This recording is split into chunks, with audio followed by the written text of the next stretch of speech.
Hey guys, welcome to my channel. मैं फिर से एक मूवी का रिव्यू लेकर आई हूँ, लेकिन ये मूवी आपको थिएटर में नहीं बल्कि नेटफ्लिक्स यानी OTT प्लेटफॉर्म पर देखने को मिलेगी। थोड़ा सा इस पर विवाद हो रहा है क्योंकि ये मूवी पहले आने वाली थी, लेकिन लोगों ने इसके ऊपर कोर्ट केस कर दिया और फिर उस केस का रिजल्ट आने के बाद ये OTT पर रिलीज हो पाई है। तो ये फिल्म आई है 21 जून को और मैंने कल रात को ही इसको देखा है और ओ माय गॉड, देखकर तो यकीन ही नहीं हो रहा कि हमारे इंडिया में ये सब चीज़ें होती रही हैं और लोगों को ये सब पता है, फिर भी इसके रिलीज पर ऑब्जेक्शन उठाया गया है। मेरे ख्याल से तो ये मूवी थिएटर में आनी चाहिए थी।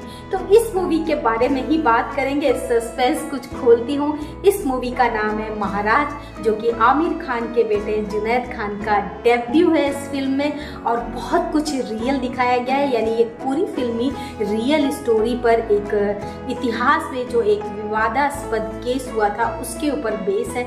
तो आप भी घर बैठे इसको ज़रूर देखिएगा। तो बहुत कुछ बताने को है, बहुत कुछ अपनी राय भी दूंगी, आपकी राय भी आपसे कमेंट्स में जानना चाहूँगी। तो चलिए जल्दी से वीडियो को शुरू करते हैं, लेकिन उससे पहले मेरे चैनल को सब्सक्राइब कर लीजिए और बेल आइकन को प्रेस कर दीजिए। तो पूरा वीडियो एंड तक देखिएगा। चलिए,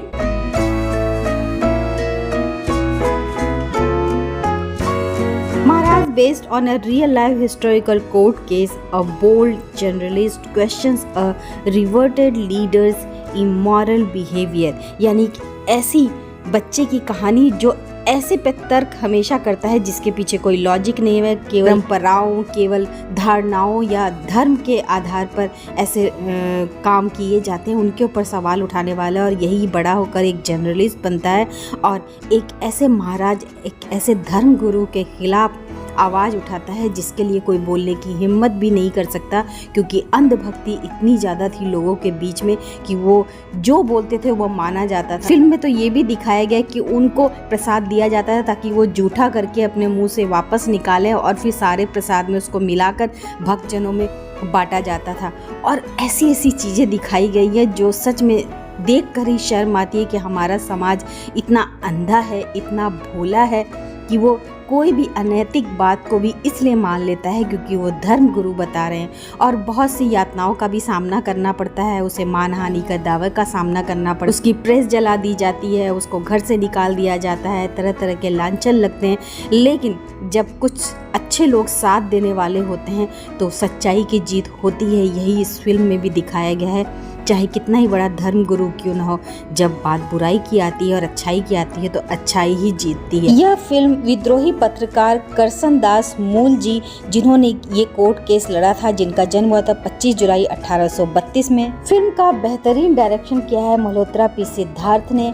आमिर खान के बेटे जुनैद खान ने डेब्यू किया है इस फिल्म से। एक ऐसे पत्रकार की भूमिका निभाई है जिन्होंने महाराज के खिलाफ मुकदमा लड़ा और ब्रिटिश न्यायाधीशों द्वारा जो फैसला दिया गया वो उनके हक में रहा था। शालिनी पांडे ने करसन दास यानी कि जुनैद खान के अपोजिट फीमेल लीड का रोल किया है, जो उनकी मंगेतर है। बहुत ही स्वीट सी दिखी है, गुजराती भूमिका में बहुत सुंदर लगी हैं। और दूसरी है हमारी शर्वरी वाघ। इनके तो भैया गोल्डन दिन चल रहे हैं, हर तरफ यही छाई हुई है। इससे पहले मुंजिया में आ चुकी हैं, तरस न आया तुझको सॉन्ग से धूम मचा रही हैं और अभी उनकी एक आने वाली फिल्म वेदा है जो 15 अगस्त को आएगी।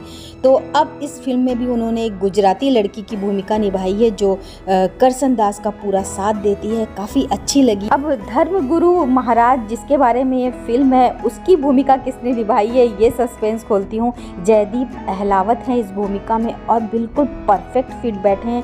इतनी बढ़िया बॉडी उन्होंने बना ली है कि मज़ा आ गया देखकर। कम डायलॉग है लेकिन जब भी स्क्रीन पर आते हैं, ओ माय गॉड, अपने चेहरे से इतनी अच्छी एक्टिंग कर देते हैं कि गुस्सा आता ही आता है। और किसी भी नेगेटिव रोल की खासियत यही है कि उसको देखकर आपको गुस्सा आए, ना कि किस अभिनेता ने उस किरदार को निभाया, आप उसके नज़रिए से उसे देखें। बहुत सी फिल्मों में आ चुके हैं लेकिन इस फिल्म में तो गजब का अभिनय किया है।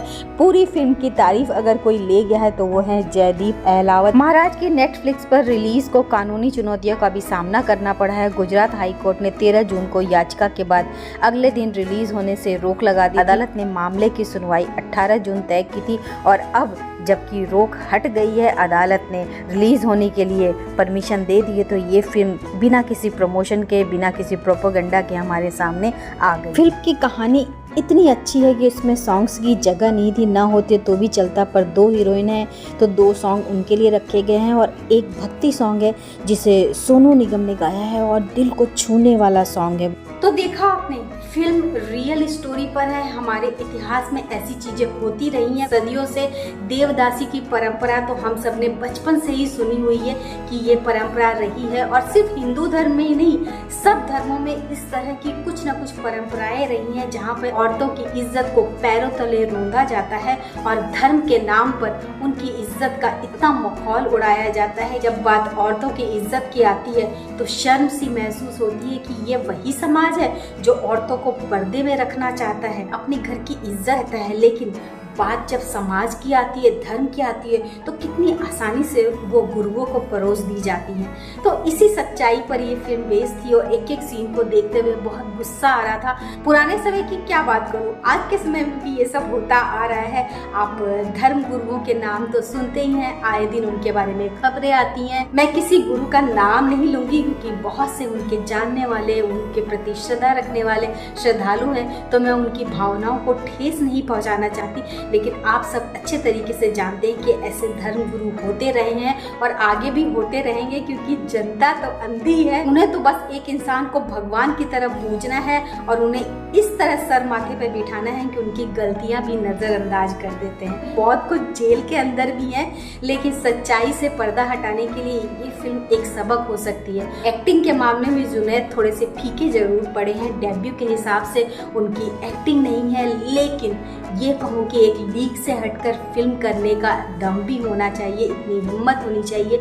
जबकि वो आमिर खान के बेटे हैं, वो अच्छी से अच्छी एक्शन मूवी, लव स्टोरी कर सकते थे, लेकिन उन्होंने एक ऐसी फिल्म का सिलेक्शन किया जो थोड़ी सी लीग से हटकर है। और इसे ही कहते हैं पूत के पाँव पालने में दिखाई देते हैं। यानी बाप तो अपनी एक्टिंग में माहिर है ही, चुन चुन कर फिल्में करते हैं आमिर खान, तो उनके बेटे कैसे पीछे रह सकते हैं। उन्हें एक्टर बनना है, ना कि स्टार बनना है। मैं नेपोटिज्म के खिलाफ हूँ, लेकिन जब ऐसी फिल्में आती हैं तो नेपोटिज्म को मैं बिल्कुल भूल जाती हूँ, क्योंकि ऐसी फिल्म करने के लिए एक्टिंग चाहिए होती है, एक हिम्मत चाहिए होती है, और वो जुनैद खान ने दिखाई है। अब आगे देखते हैं कि वो किस टाइप की फिल्में करते हैं, उम्मीदों पे खरे उतरते हैं कि नहीं उतरते हैं। तो ऐसे विवादास्पद सब्जेक्ट पर फिल्म बनाने की हिम्मत भी होनी चाहिए जो इसके डायरेक्टर ने दिखाई है। और नेटफ्लिक्स ने करारा जवाब दिया है उन लोगों को जो इस पर ऑब्जेक्शन उठा रहे थे कि इतिहास तो हम बदल नहीं सकते, इतिहास की सच्चाई को सामने लाने का काम किया है। ये बहुत बड़ी हिम्मत का काम है। तो जागो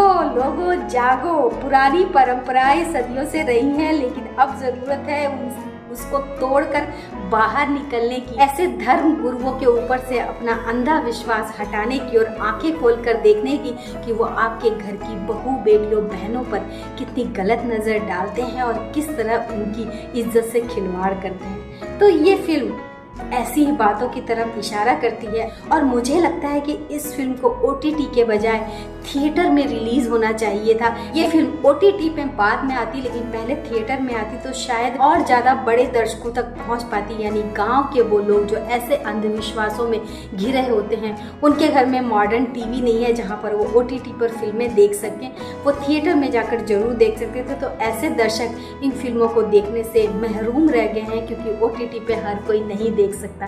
तो मेरे ख्याल से ये फिल्म थिएटर में आनी चाहिए थी और टैक्स फ्री होनी चाहिए थी, पर ऐसा नहीं हो रहा, क्योंकि धर्मगुरु तो नेताओं के भी बड़े फेवरेट होते हैं, तो कैसे उनके खिलाफ आवाज उठाई जा सकती है। कुछ समझ में आ रहा है कहाँ पे घपला चल रहा है। समझदार को इशारा ही काफी है, तो आप समझ ही गए होंगे। तो चलिए अब इस वीडियो को खत्म करते हैं। आप जरा सोचिएगा और फिल्म को देखने के बाद कमेंट्स बॉक्स पे जाकर जरूर अपनी राय बताइएगा, नहीं तो आप मेरे इंस्टाग्राम पर भी मुझे DM कर सकते हैं। तो थैंक यू सो मच पूरा वीडियो देखने के लिए। मिलती हूँ नेक्स्ट वीडियो में। Bye bye.